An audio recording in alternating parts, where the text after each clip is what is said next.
Hi, everyone, and welcome to the Friday, June 11th installment of the Silicon Insider, the only uncensored look at life and business in the Valley. My name is Mike Malone, and I'm here with special contributor Scott Budman of NBC Bay Area. I think you know us by now. Our producer is Jordan Henderson. Our East Coast correspondent is Bob Grove, and our host is the Silicon Valley Business Journal. Okay, there's some things I want to talk about, but the first thing I want to talk about is inflation. Because we've been predicting this now for months, but it's pretty hard to deny that it's back. It's back in a big way. In fact, the year over year inflation jump last month, 5%. A 5% inflation rate we haven't seen this since the 1970s. I mean, we've spent the last 20 years under this regime. We've built an entire economy and our lives on essentially zero inflation. Okay, we had finally drove it out of our economy, and it was wonderful because now you could make plans and you weren't going to hit with this unexpected tax, which is what inflation is for the middle class. That's bad enough. Core inflation, which is things like food and gasoline and all the incidentals of daily life, has gone up to 4%. And, if you have any doubts, just get a tank of gas, go buy a loaf of bread, right? Right. I was going to say the actual inflation, for me, honestly, is something my parents would talk about. And certainly, but I do know about, housing prices going crazy and certainly gas prices. I mean, you look at the late 70s, I have some, I wasn't driving then, but, have knowledge of, whoa, gas is going up. And then it's persistent. And now we have gas nearly $5 a gallon in Silicon Valley. So those are some of the Wait till things. high summer. Right, exactly. But also coming around is these price hikes at the grocery store. And so, lumber, it's things Yeah, that, the lumber thing has become a meme. right, and that's going to further affect housing prices. But the idea that everything, like, that's real inflation, we haven't seen that in a couple of generations, right? Yeah, and I don't think people fully appreciate what high inflation is like because you sort of have to plan to deal with ever greater inflation whenever you make a purchase. Long-term purchases, you want to take out a bank loan, you better get a fixed and not a variable, because you're going to get killed. People lost a lot of homes in the 70s when the big balloon payment came in on their variable mortgage, or it got, they did that 2 years and then they readjusted, and it readjusted right through the roof. I mean, inflation is a nasty thing. Governments kind of like it because it is another tax on the population. And what's interesting is Janet Yellen and the Fed don't seem concerned about all this. They their attitude, I think, is 2% inflation is okay. That keeps the economy humming. Right, right. And they're willing to accept this right now because they're saying, well, this is a special time. We're coming out of the pandemic lockdown. We've got to stimulate the economy. There are problems in the supply chain that are still being worked out, and this is just going to happen. But it'll fix itself later in the year. Well, but some of the things you said are correct. I mean, this is a special time. We're coming out of a pandemically induced recession. And look at some of the things that are in the economy that weren't there even a year ago. A higher minimum wage in a lot of places. And then, even on top of that, small businesses that have to pay above the minimum wage just to get people to come back to work. Right. You mentioned the stimulus. That puts money in people's pockets that wasn't there before, more buying power, and that equals higher prices. So we've talked about creating a recession. We've talked about that, you and I, for 14 months. Are we creating inflation? Yeah, a stagflation at worst as it deteriorates. I agree with your thinking on this, but then just a couple days ago, Deutsche Bank came out with a report, and they said it may look like a problem that will go away, inflation, but it's more likely to persist and lead to a crisis in the years ahead. It's a pretty dire warning that dismissing inflation fears will prove to be a mistake, if not in the near term, then in 2023 and beyond. They're saying this is starting to shape up the reasoning behind the Fed and all of that. is a lot like the reasoning that went on in the early 70s, you know? Right. And what I wonder is if you're the Fed right now, as you look out on even the short term, not to mention the long term economic realities, can you possibly see through the fog of Yeah, what's I was going going to on? say that, There's so much are they uncertainty. really better prognosticators than, bankers or economists or just corporate executives? Well, I mean, Deutsche Bank, these guys are, they've been caught off guard by everything. They Oh were yeah. caught off guard by cryptocurrency, by meme stocks, by, I mean, it's, Wall Street is kind of the old guard, and that's Yeah. been laid bare in the last year as well. So who can predict what's going to happen? I think what's going to happen will be taught in economics courses for decades, Right. but we just don't know what it's going to be yet. Yeah, we've created such a massive distortion over the last year. We don't even, as we've talked about before, we don't know what the cultural implications are. Like a generation of children losing a year out of their lives. Right. What is that going to entail in the future? Well, we'll have to see. Keep your fingers crossed. You do not want stagflation. Okay, back to normal life. This almost sounds like normal life, but I suspect it was virtual. The Apple Worldwide Developer Conference. Yes, it was virtual again. So you got spared having to go up to Moscone and sweating bodies and trying to find a parking place and all of that. Yeah, it's funny when you put it that way. Oh yeah, those were the ugly parts of it. But I did enjoy and look forward to one day being able to hang out with my colleagues again and Right. actually talk about this stuff in person. The for a journalist now covering Apple, it's watching everything virtually and then hopping on Zoom to talk to your privacy experts and your tech experts and all that stuff. And the whole thing was I didn't leave the room that I was in, which was a little, Yeah, essentially closet. you don't get that roaring crowd Right. of Apple true believers and that one more thing, I mean obviously that's gone after Steve Jobs, but there's still an element of that, right? Right. They always save the big finish. Yeah, and What do they do now? They just don't suddenly just go black and they go and then come back on and say, "Oh, by the way." they just say, okay, hey, let's go to some room where something's already been taped, and it's very anticlimactic, but it's so okay. Let's boil this down. It's less of a show. Yeah. So we're not covering, and actually, for what we got this week, it is less of a show. There was less of a big focus on a product. This is the developers conference after Yeah. all. It came on the same day that the FBI said, hey, we were able to retrack that Bitcoin from the hack. So privacy, fittingly, was the main theme of Apple's conference as well. And as you know, Apple has been taking on the Googles and YouTubes and Facebooks of the world and literally hammering them over the issue of privacy. I think this is a brilliant move by Apple. I think we've gone for years now saying, well, we're just going to lose our privacy. Right. It's just inevitable with the technology revolution. And then we're starting to actually see and experience what it means to lose privacy. And you sense a backlash is building. And Apple is taking the opposing position to all the social networks who, they're all for taking our privacy because their business is built on that. Apple isn't, and they're taking the opposite tack. And I think it's going to pay off for them big in the years to come. It may. I think for one thing, the backlash is already here. There's a massive distrust of these big tech companies, and it is a good move by Apple because Apple has been lumped in with them, Yeah. and for good reason. For all of Apple's,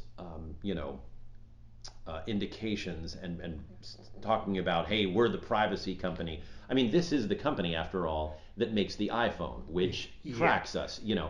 And so it's walking a fine line. But the idea of, hey, if you go on an app, that app is now going to ask you, can I track you? Right. And you can press a button and say, no, I don't want Facebook or YouTube or ESPN. I mean, it's funny now how many apps come out with this. Do you want me to track you? But that is a very big signpost by Apple to say, we're at least looking out for a little bit of your privacy. Now, were there any big announcements in terms of that? Well- Privacy products, privacy services, privacy features. But again, Apple is walking a fine line. On the one hand, yes, they're going to, allow you to say, I don't want to be tracked by these apps. I don't want to be tracked by any software. On the other hand, and literally within minutes, they were able to say with a straight face, hey, if you want your health data that your phone and your watch track to go straight to your doctor, we can do that We'll too. just go right through HIPAA. We don't care. And again, like, okay, I certainly don't mind my doctor knowing my health information. That's why I have a relationship with the doctor. But again, anything with the words automatically transferred from your iPhone raise my privacy hackles. And Apple is able to do that at the same time it has almost an entire conference based on we're the good guys when it comes to privacy. So they are really walking that fine line. And it just shows you how dependent we are on technology and how much of our privacy and data we've given up through the years. Yeah, yeah. You get the feeling that the horses are out of the barn. It's a good way of putting it. Yeah. Yeah. Now, interestingly, did you read the report that Facebook is planning on unveiling their Apple Watch competitor next summer? That's interesting. Facebook and hardware. Right. You know, I mean, Facebook and hardware have had a up and down relationship. is You this know, just a nephew to Apple? It's like, oh yeah, you're gonna tell us how to behave and treat us I badly. mean, remember there was briefly a Facebook phone. Yeah. There's a Facebook device that can, allow you to talk and it'll walk around with you in your home. A watch with that kind of data to a company like Facebook that, unlike Apple, is very boldly out front saying we're going to take all your data and we're going to monetize it, and that's the way of the world. That's a big risk. So, again, there's not a huge difference between one company and another, but there's enough of a difference where I would say, woo, a Facebook watch, I want to know what it's monitoring and who on the other end is getting that data, whether it's how many steps I take or a heart rate or whatever. That's just dangerous in the hand of a company that fully admits we monetize your private data. Yeah. Uh, let's talk about hackers. Okay. This is a big week for hackers. Oh, was it ever? Bad week, yeah. So Tuesday morning, I don't get up in the mornings. I didn't even notice, but I know you do. So we had Amazon, Google, Twitch, CNN, the UK government all went dark Tuesday morning. Do we know why? We do. Yeah. A cloud services company based in San Francisco. Fastly. Fastly, right, which you haven't heard of before. No, I never heard of it. Tuesday morning, sure. And they admit, whoops, these are companies that we handle with our cloud services. And the reason these cloud service companies exist are to protect those companies, but also to keep, the trains running on time. I mean, the reason So somebody trip over a power wire, pull out the plug of a complete server farm? Well, so here's the thing. It looked bad for Fastly for a while because nobody really knew what happened. As the week went on, we learned that, and I don't know if this is maybe even more disturbing, one of the companies that Fastly handles, made some changes to its internal stuff, and that knocked everything offline. And that's almost scarier because that feels like a minor change that did very major damage. Yeah, for want of a nail, the battle was lost. Yeah. Exactly. And so the interesting thing about this for Fastly was everybody knew about it by Tuesday night. We had all reported on it, and you could sort of feel the hackers licking their lips like, whoa, do we have a big fat target to go to? But did Fastly suffer? Here's the thing. Turns out Fastly is a publicly traded company, again, that most people hadn't heard of. Right.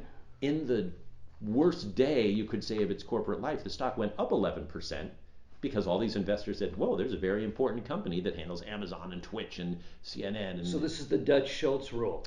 As long as you give me coverage, I don't care what you say about me. Yeah, maybe I knew it as the Madonna rule. There's no such thing as bad publicity, Well, only more publicity. yeah, well, you're more contemporary than me. But yeah, and so it was a strange day that really made for a strange week for hackers.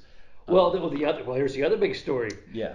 And a positive story about the competence of the FBI. We haven't heard a lot about that recently in the last couple of years, but they got the bitcoins back from the ransom by the hackers on Colonial Pipeline. That's kind of amazing. It is. It speaks to a lot of things. One, that a hacker's ransom can be somehow clawed back. Yeah. But also that That's the good news. Oh yeah. But also that a hacker's ransom in Bitcoin can be clawed back. This was interesting. That was bad news for Bitcoin owners. Because, exactly. Bitcoin, wait a minute, I bought this because it's supposed to be the most secure form of currency there is. It's got all this encryption that no one can ever break in 4 trillion years. Right. And the FBI broke it, and they went ahead and got it. Well, Bitcoin back in the day, and I'm talking years and years ago, of say, the dark web, where you could go on Silk Road and use it to buy contraband. Right, And by that really was heroin. untraceable. But Bitcoin now is the major sexy out there currency. I mean, it's got a little bar on CNBC, for goodness sakes. That can't be underground anymore. The IRS knows if you're making profit. The government knows you're doing Bitcoin. There are entire exchanges. In fact, what the FBI did was take out a court order, and we assume it just went to Coinbase or one of these exchanges and said, give us back that Bitcoin, it's ill-gotten gains. That's very legal, that's understandable, and yet it speaks to, we know you, we know where you are, we know where your currency is, even your cryptocurrency. It was interesting that the value You of know, the Bitcoin government, went down. the government has they systematically go to new companies like that are in important location nodes in the economy, and they force them to build a backdoor. Right. I mean, look, the Bitcoin community, bless their hearts, is anything but quiet about this. I mean, they Yeah. scream from the rooftops when they make gains. They scream from the rooftops when there are new exchanges and things that give Bitcoin legitimacy. But look, that doesn't lead to a private, untraceable Yeah, so currency. Bitcoin actually isn't Bitcoin, the way it began. Of course, that's true for most technologies. Right. They morph. But I'll tell you, Tad, my oldest son, was working at a coffee place years ago, and all of a sudden they cleared the place out, and one of the founders of Google and the director of Homeland Security, with Secret Service standing at the door, met in a Los Altos coffee shop. And I don't think they were talking about, future Google products. They were talking about security and access. I mean, it's obvious. And there's a kind of a accepted fact that the government came in and put trapdoors in all of the microprocessors in the original mask designs. So the government gets its pound of flesh no matter what, and it's not going to give up that ever. Right, especially when something becomes as common and as, let's be honest, accepted as cryptocurrency. It's Yeah. no longer under the radar by any stretch. So Bitcoin owners are get pissed off. It's like the government they're hacking us too. And then 2 days later, El Salvador says we will now accept Bitcoins in all transactions, and the stock falls, stock goes back up. Yeah, the value of Bitcoin fell on the Colonial Pipeline hack thing. It went back up when El Salvador, of all places, said we'll make it a currency. Um, I mean, honestly, when I read that, it didn't make me say, well, now there's stability in Bitcoin. No, we've come to accept the fact that Bitcoin basically has the emotional development of a 3-year-old. Right? It's going to react. It's going to throw a tantrum. It's going to start dancing. On the slightest thing. That's a good way of putting it.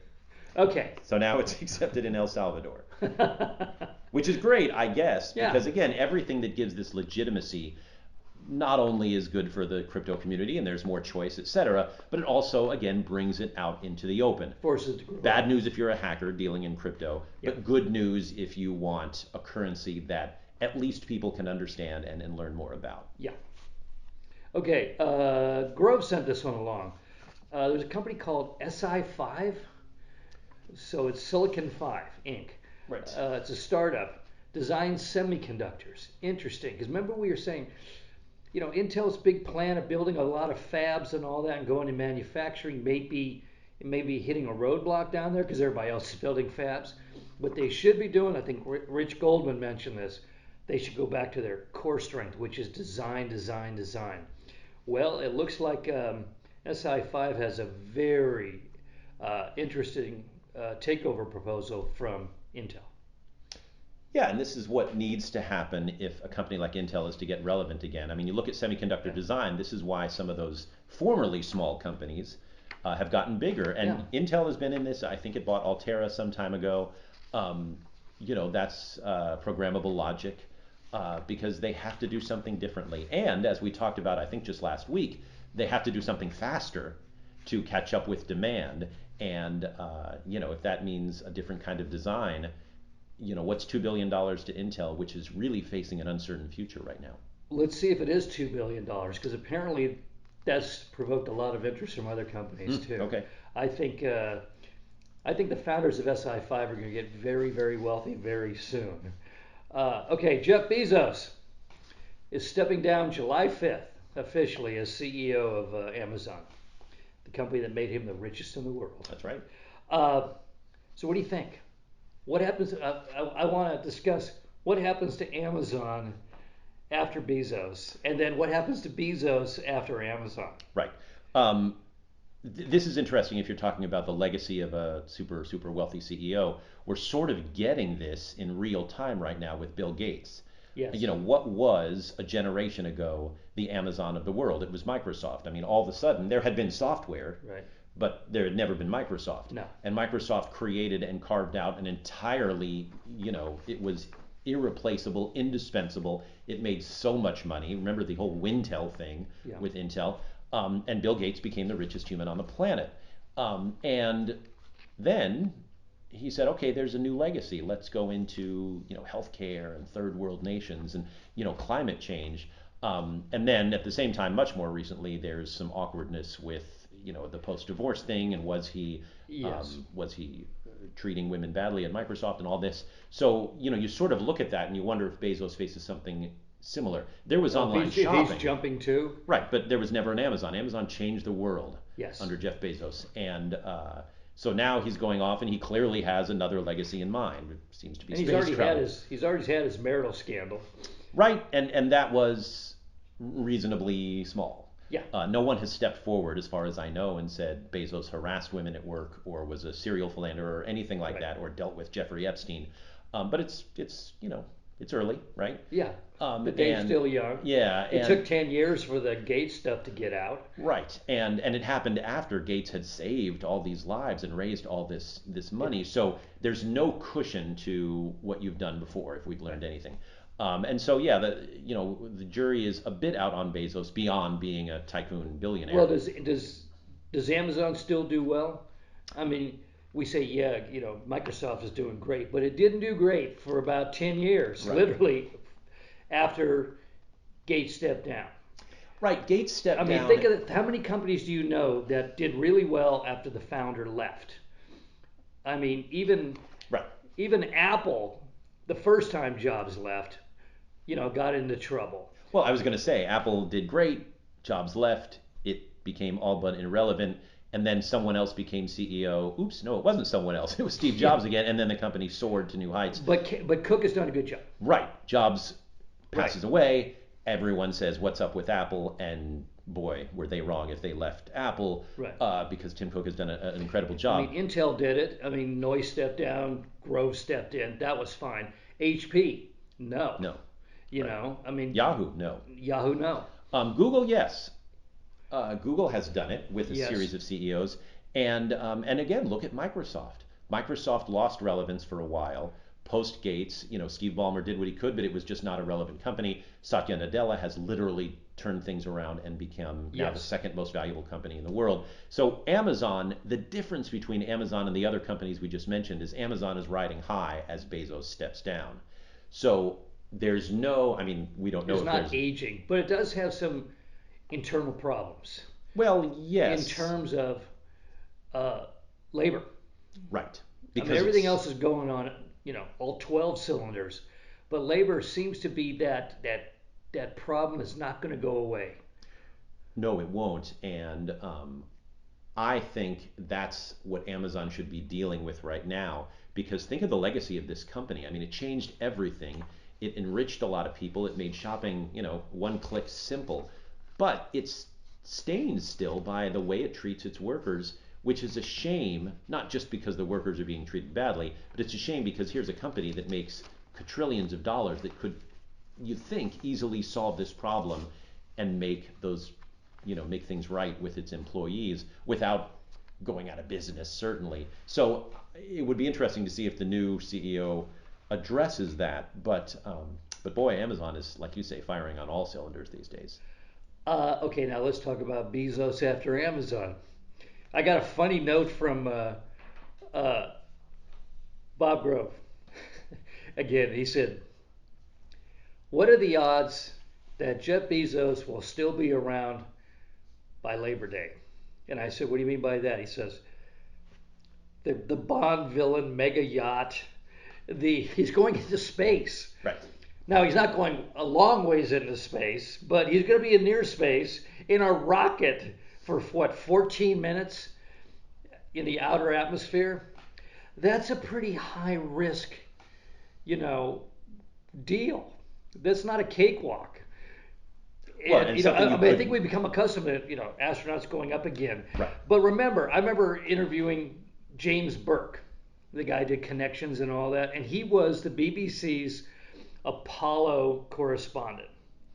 And he said we got to the space shuttle and we got so accustomed to successful space flights, and we saw this big bus going up, and we thought, oh, that's cool. If, a teacher going up, that's great. Why not? And he says, then we got the surprise of our lives because it wasn't as safe as we thought. I mean, the richest man in the world is going to go up for 14 minutes in outer space on a giant rocket on a Roman candle.